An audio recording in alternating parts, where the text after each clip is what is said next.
اور آپ گزرتے گزرتے اس سے کہیں بھائی صاحب آپ باہر آ جاؤ، آپ ہلاک ہو جاؤ گے، آپ سمجھا دیں انہیں کہ یہاں رہنا ٹھیک نہیں ہے، آپ باہر نکل آؤ، اس کے بعد سمجھا کہ آپ آگے بڑھ جاؤ۔ تم مجھے بتاؤ کیا تمہاری ذمہ داری پوری ہو جائے گی؟ ارے کوئی ہاں نامی جواب دے گا میری بات کا؟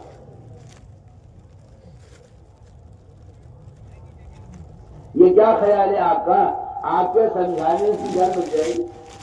بولو گے آپ سمجھا دو اسے بھائی صاحب آپ یہاں گڑھے میں پڑے ہوئے ہو، باہر آ جاؤ۔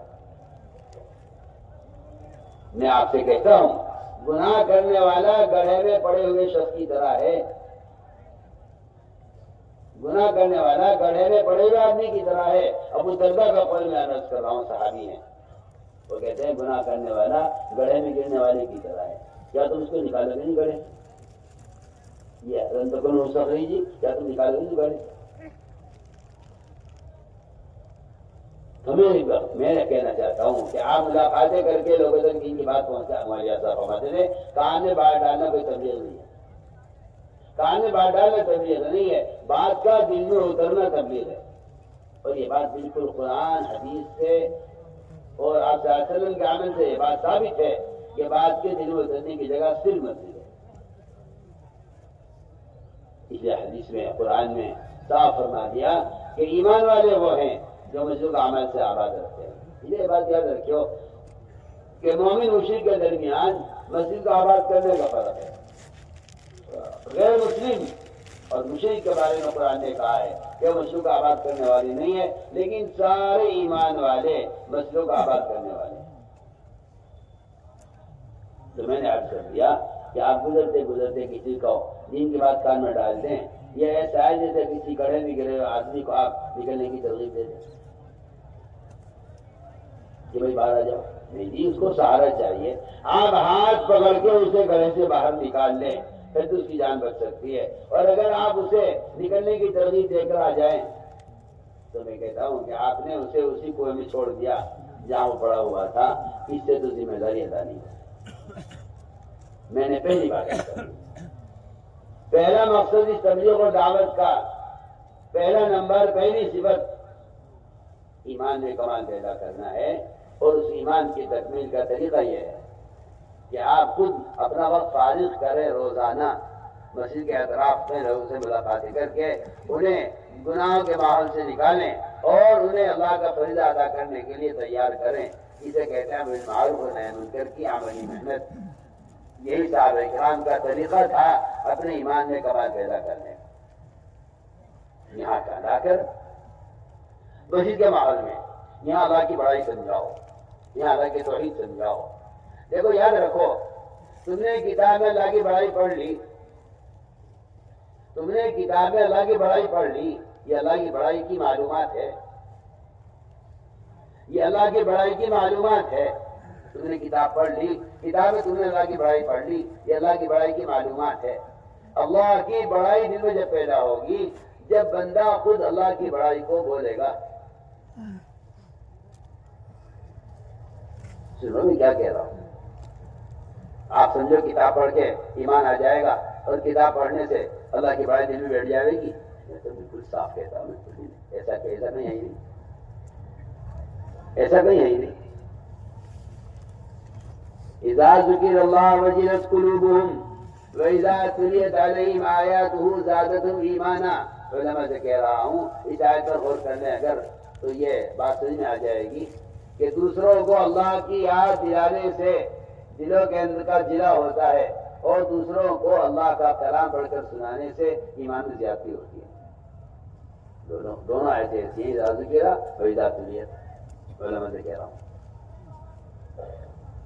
ٹھیک ہے، کتاب سے آپ کو علم حاصل ہو جائے گا، معلومات حاصل ہو جائے گی، لیکن اللہ کی بڑائی کو بولے بغیر اب آدمی یوں تو بتائے جی ہاں اللہ بڑائی بول رہا ہے، وزیر کی، صدر کی، سرپنچ کی، مکھیا منتری کی بڑائی ان کی بولی جا رہی ہے۔ جن کی بڑائی بولے گا دل میں ان کا تاثر پیدا ہوگا، اسی لیے نماز ضائع کرے گا۔ دکان کی بڑائی بولی ہے، نماز ضائع کرے گا، مال کی بڑائی بولے گا، زکوٰۃ ضائع کرے گا۔ غیر مسلموں کے ساتھ رہے گا، اپنے معاشرے کو برباد کرے گا۔ اللہ کی بڑائی کے بولنے سے اللہ کی بڑائی دل میں اترتی ہے۔ یا ایھا الناس وحدوا اللہ، یہ مطلب نہیں ہے اس کا کہ تم اللہ کو ایک مان لو۔ واحد اللہ کا مطلب یہ نہیں ہے تم اللہ کو ایک مان لو۔ واحد اللہ کا مطلب ہے اے لوگوں اللہ کی توحید کو بیان کیا کرو۔ وہ کبیر و تکبیرہ، اللہ کو بڑا مان لو، یہ مطلب نہیں آیت کا۔ فانذر ربک فکبر کا مطلب یہ نہیں ہے کہ نبی کو حکم دیا جا رہا ہے کہ آپ اللہ کو بڑا مان لو۔ نبی تو اللہ کو بڑا مانتے ہی ہے، نبی نہیں مانے گا اللہ کو بڑا تو کون مانے گا؟ کبیر و تکبیرہ کا مطلب یہ نہیں ہے تم اللہ کو بڑا مان لو۔ کبیر و تکبیرہ کا مطلب یہ ہے کہ آپ لوگوں میں کھڑے ہو کر اللہ کی بڑائی بیان کریں۔ اللہ کی بڑائی بیان کرنا تکبیر ہے، اللہ کی بڑائی بیان کرنا تکبیر ہے۔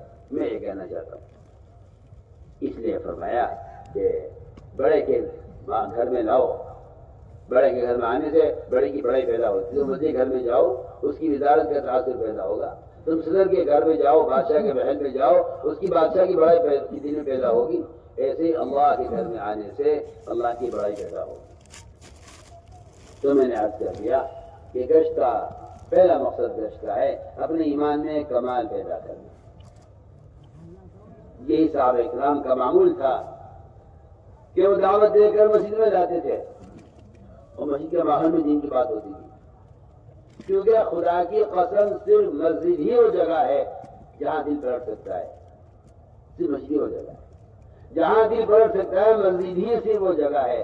اگر کسی کے دماغ میں یہ شیطان نے وسوسہ پیدا کر دیا ہو کہ کیا مسجد میں لا کے بات کرنا ضروری ہے تو کیا یہی ہدایت ملے گی، تو اس کی سوچ قرآن کی آیتوں کے بھی خلاف ہے، حدیث کے بھی خلاف ہے۔ اس کی سوچ محمد صلی اللہ علیہ وسلم کے طریقہ تربیت کی بھی خلاف ہے۔ یہ بات آپ نے ٹوٹے جگلو آپ سے کہہ رہا ہوں۔ قرآن کہہ رہا ہے ہدایت یافتہ وہ لوگ ہیں جو مسجد سے جڑے ہوئے ہوں۔ آپ صلی اللہ علیہ وسلم کہہ رہے مسجد کے ماحول سے بڑھ کر، عمل مسجد سے بڑھ کر کوئی ذریعہ دلوں کو نرم کرنے والا نہیں ہے۔ سوچیے آپ، ذکیر نے کہا نماز نہیں پڑھیں گے، روزہ نہیں رکھیں گے، زکوٰۃ نہیں دیں گے، جہاد نہیں کریں گے، بتوں کو نہیں توڑیں گے، جو آج کے مسلمان کا حال ہے۔ قومیت کا اسلام مسلمان قوم بن کر رہنا چاہتا ہے، نہ نماز، نہ روزہ، نہ حج، نہ زکوٰۃ۔ فرمایا کہ دینی معلومات سے دین بچنے کی اصطلاح پیدا نہیں ہوتی۔ یہ جو نشریات ہو رہی ہیں یہ معلومات کی نشریات ہیں، اس سے خدا کی قسم اس سے آدمی عمل والا بن جائے ناممکن بات ہے، ناممکن بات ہے۔ اور وہ بھی شیطانی واسطے، گندے موبائلوں سے اور فلموں کے ذریعے دین کی اشاعت، گناہ کے راستے سے آدمی کہیں ہدایت پہ آتا ہے، گناہ کے راستے آدمی گمراہ ہوتا ہے۔ گناہ کے راستے گمراہی کے راستے ہیں۔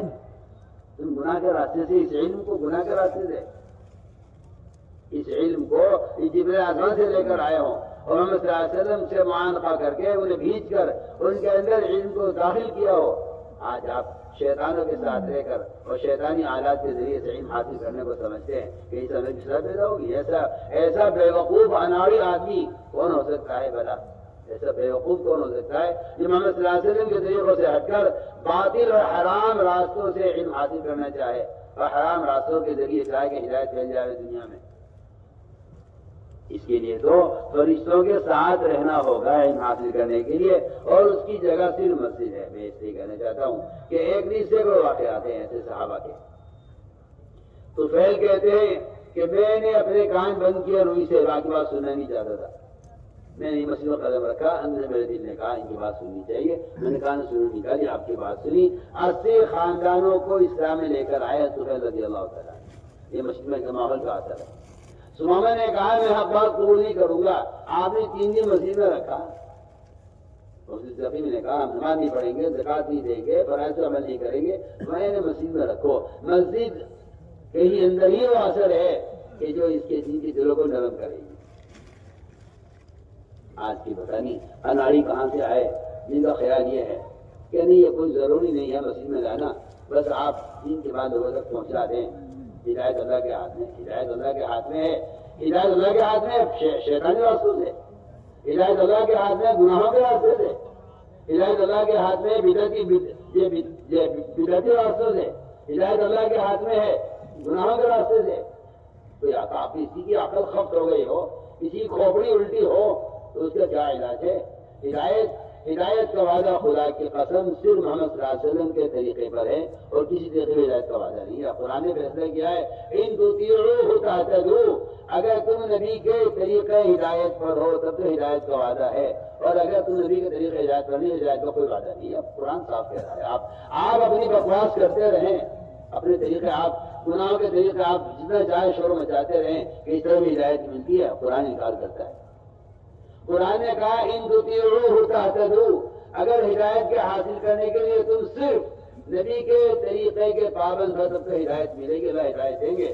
اور اگر تم نے نبی کا طریقہ چھوڑ دیا تو اللہ تمہیں گمراہ کریں گے. یہ تو حدیث قرآن سے بھرے ہوئے ہیں. آپ لوگ کیوں اصرار ہے اس پر کہ نئے طریقے بھی ہدایت کے ذریعہ بن سکتے ہیں؟ کیوں اصرار ہے؟ کیوں آپ اس پہ اصرار ہے؟ میں تو بالکل آپ سے کھل کر کہہ رہا ہوں. آپ سوچئے آپ کتنا نظام خلاف سنت قائم کر چکے ہیں ہدایت و تربیت کے لیے. میں 100 بار اللہ کی قدر کھا کر کہہ سکتا ہوں کہ شرع نے آپ کو دھوکہ میں ڈالا ہوا ہے کہ ہدایت اس طرح نہیں ملتی ہے. ہدایت صرف اس طریقے پر ملے گی جو طریقہ محمد صلی اللہ علیہ وسلم کا. اس طرح ہدایت کا کوئی راستہ نہیں، کوئی طریقہ نہیں. اس لیے فرمایا عمل کی استعداد پیدا کرنی ہے تو مسجد میں لاؤ، یہاں فرشتوں کے پروں میں رکھو. سوچیے آپ 20 دن 22 دن 25 دن انڈے رہتے ہیں مرغی کے پروں میں، ان میں بچے پیدا ہو جاتے ہیں.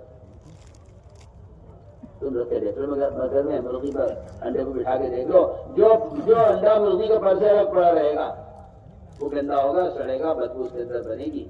پھوٹ گیا تو پورے گھر میں بدبو ہوگی اس کی. یہ بدبو اس کی ہے کہ یہ مرغی کے پر سے الگ رہا ہے. میں کہتا ہوں جو لوگ مسجدوں کے ماحول سے دور رہتے ہیں، فرشتوں کے پروں سے الگ رہتے ہیں، ان میں غیبت کی گندگی، سود کی گندگی، جھوٹ کی گندگی، زنا کی گندگی، شراب کی گندگی، جوڑ کی گندگی، ان کے اندر وہ بیماریاں پیدا ہوں گی جن کی بدبو ساری دنیا میں پھیلے گی.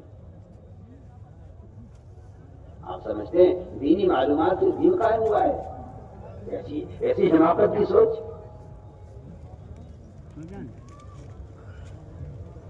کہاں علم جبرائیل کی صحبت سے نبی کو مل رہا ہے اور نبی کی صحبت سے صحابہ کو مل رہا ہے. آج ان گندے موبائل کی صحبت سے علم حاصل ہوگا؟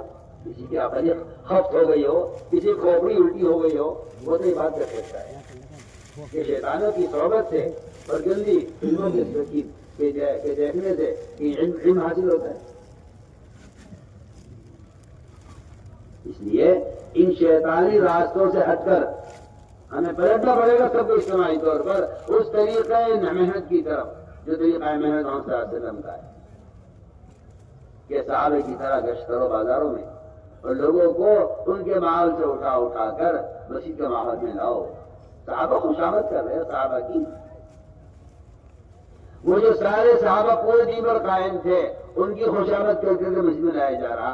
آج مسلمان سارا دین چھوڑ چکا ہے، اکثر مسلمانوں کی بے دینی پر ہے. آپ کہتے ہیں مسجد آنا کوئی ضروری ہے؟ میرے دوست میں نے پہلی بات عرض کر دی، تربیت کا، تعلیم کا، عمل کے استعداد کے پیدا ہونے کا جو سب سے بنیادی سبب و ذریعہ ہے وہ صرف مسجد کا ماحول ہے. اس لیے میں نے پہلی سبق بیان کر دیا، ایمان ایسے بنے گا. صاف فرمایا حدیث میں جس کو بکر سے مسجد میں آتے جاتے دیکھو اس کے مومن ہونے کی گواہی ہے. یہ پہلی صفت ہے، صفت ایمان، جس کو حاصل کرنے کا خدا کی قسم یہی واحد طریقہ ہے. میں واحد کہہ رہا ہوں. آپ کو اشکال ہے، آپ کو اشکال اس لیے ہے کہ آپ رواجی طریقوں کی باتیں کرتے ہیں، ہم سنت کی باتیں کرتے ہیں. آپ کو اشکال ہے، اعتراض ہے. میں تو آپ سے بے حجاب بات کر رہا ہوں. آپ کو شیطانی طریقے اچھے لگتے ہیں سنت کے مقابلے میں، اور ہمیں سنت طریقے اچھے لگتے ہیں تمہارے شیطانی طریقوں کے مقابلے میں. سوچو، کان کھول کر سوچو، غور کرو، کان کھول کر سنو. آپ کو نیا طریقہ تعلیم، نیا طریقہ تربیت دیا ہے، نہ اس میں ہدایت ہے، نہ اس میں تربیت ہے، نہ اس میں عمل کی اصلاح پیدا ہوتی ہے. کچھ نہیں. اتنا دین نشر ہو رہا ہے، اتنا رشتے دار گاؤں کے گاؤں مرتد ہو رہے ہیں۔ اس لیے میں کہہ رہا ہوں تاکہ کہ اپنے ایمان کی تکمیل کا واحد طریقہ یہ ہے کہ آدمی لوگوں کو نیکی پر آمادہ کرے۔ ہمارا گشت کا مقصد ہی امر بالمعروف و نہی عن المنکر، یہ گشت کا موضوع ہے جو ایمان کی تکمیل کا ایک واحد سبب ہے۔ ورنہ علماء نے لکھا ہے جو آدمی نماز اتنی پڑھے کہ اس کی پیشانی سیاہ ہو جائے، روزے اتنے رکھے مسلسل رمضان کے علاوہ پورے سال کہ اس کے ہونٹ خشک پڑ جائیں اور زکات اس پر ادا کرتے، علماء نے لکھا ہے کہ ایمان کا کمال صرف یہ نہیں ہے اور ایمان کی علامت صرف یہ نہیں ہے کہ آپ بڑے دیندار ہیں، بڑے تاجد گزار ہیں اور بڑی تلاوت کرنے والے ہیں۔ ایمان کا کمال یہ ہے اور ایمان کی علامت یہ بھی ہے کہ آپ لوگوں کو نیکی پر آمادہ کرتے ہیں یا نہیں، اور لوگوں کی گناہ سے بچانے کی کوشش کرتے ہیں یا نہیں۔ اس طرح میرے دوستوں جو روزانہ وقت فارغ کرنا پڑے گا ہر مسلمان کو مسجد کے لیے، کیونکہ بالکل واضح بات ہے مسلمان غیر مسلم کے درمیان جو فرق ہے مسجد کو آباد کرنے کا فرق ہے۔ کیونکہ آج کے لوگ یہ سمجھتے ہیں کہ مسجد کی آبادی تبلیغ جماعت کا کام ہے، حالانکہ مسجد کی آبادی ہر مومن کا کام ہے، مسجد کو آباد کرنا ہر مومن کا کام ہے۔ قرآن نے صاف کہا انما المساجد من آمن باللہ ما کان المشرکین یعمرون مساجد اللہ، مشرکین مسجد کو آباد نہیں کریں گے، سارے ایمان والے مسجد کو آباد کریں گے۔ یہ 100% ایمان والوں کے ذمہ ہے کہ مسجد کو آباد کریں۔ اس طرح ہمیں خود مسجد والا بننا ہوگا اور ہر فرد کو دعوت دے کر مسجد سے جوڑنا ہوگا۔ دوسری بات یہ ہے کہ ایمان کے بعد سب سے اونچا درجہ نماز کا ہے۔ ایمان بالغیب اور اس کا اقامت الصلاۃ، بالکل قرآن کی آیت یہ بتا رہی ہے ایمان نماز دونوں کو ساتھ جوڑا ہے کہ جو ایمان لائیں گے وہ نماز قائم کریں گے۔ میرے دوستوں جو ہمارے گشت کا موضوع ہے یہ ایک مسلمان سے اس وقت کی نماز ادا کروانے کی کوشش کرنا، یہ گشت کا موضوع ہے۔ آ جاؤ بھائی نماز کے لیے آئے۔ ایک آدمی دکان پہ بیٹھا ہوا ہے، نمازی پکا نمازی ہے، نماز کے لیے جا رہا ہے، اس کے ذمہ لازم ہے، واجب ہے، میں کہہ رہا واجب ہے کہ اپنے پڑوسی دکان والے کا بھی ہاتھ پکڑ لیں، آ جاؤ بھائی نماز کے لیے چلے۔ اگر آپ کا خیال یہ ہے کہ اسے پڑھنی ہوگی تو پڑھ لے گا تو آپ گناہ گار ہوں گے۔ آپ سے لو کان کھول کے اگر آپ کا پڑوسی نماز نہیں پڑھتا تو گناہ اس کو نہیں ملے گا، صرف گناہ آپ کو بھی ملے گا۔ سن رہے میں کیا بول رہا؟ آپ کا دکاندار پڑوسی، آپ کا گھر کا پڑوسی، آپ کی گلی کا پڑوسی، اگر آپ کو نماز پڑھتے پابندی سے آپ کا پڑوسی نماز نہیں پڑھتا تو آپ یہ مت سمجھنا گناہ اسے ملے گا، نماز نہیں پڑھتا، گناہ آپ کو بھی ملے گا۔ اور آپ یہ مت سمجھنا کہ اگر اللہ کا عذاب آئے گا تو کوئی نمازی پر آئے گا، نمازی پر بھی عذاب آئے گا، نماز پڑھنے والے پر بھی عذاب آئے گا۔ کیوں؟ ہماری کیا غلطی ہے؟ ہم تو پڑھتے تھے، پھر تو نماز تو پڑھتے تھے لیکن تم دوسروں کا نماز پر آمادہ نہیں کرتے۔ اگر میں کہتا ہوں پورا گاؤں یہ طے کر لے لیکن مجھے نماز خود پڑھنی ہے پڑھوانی ہے، ٹھیک ہے، میری نجات سے نماز پڑھنے میں نہیں ہے، میں تو آپ سے بالکل قرآن کی روشنی بات کر رہا ہوں، میری نجات سے نماز پڑھنے میں نہیں ہے، میری نجات دوسروں کو نماز پڑھوانے میں بھی ہے۔ اس بات کو مسلمان نے ایسا بتایا کہ یہ بیچارہ اب یہاں سے رکھا ہے علماء نے کوئی آدمی اگر اپنی اصلاح کی فکر میں لگا ہوا ہے صرف تو ایمان کامل نہیں ہوگا۔ علماء سے کہہ رہا ہوں جو آدمی صرف اپنی ذات کی اصلاح میں لگا ہوا ہے، اپنی ذات کی اصلاح کی کوشش سے ایمان کامل نہیں ہوگا۔ کوئی ولی ہو، کوئی بہت بڑا متقی ہو، کوئی بہت بڑا بزرگ ہو جو اپنی نفس کی اصلاح میں لگا ہوا ہے، تو کسی کو مطلب نہیں۔ ابھی میری نماز، میرا روزہ، میری تلاوت، میرا ذکر، میرا حج، میرے اعمال، میرا ذکر، میری تسبیح، میری تہجد، مجھے اب کسی کو مطلب نہیں ہے۔ فرمایا کہ اگر یہ اپنی نفس کی اصلاح میں لگا ہوا ہے تو ایمان کامل نہیں ہوگا۔ سن میں کیا کہہ رہا بھائی، تو میری بات سمجھ رہے؟ کتنا بڑا کوئی بزرگ ہو، کتنا بڑا کوئی ولی ہو، اگر وہ اپنے نفس کی اصلاح میں لگا ہوا ہے، ایمان کامل نہیں ہوگا۔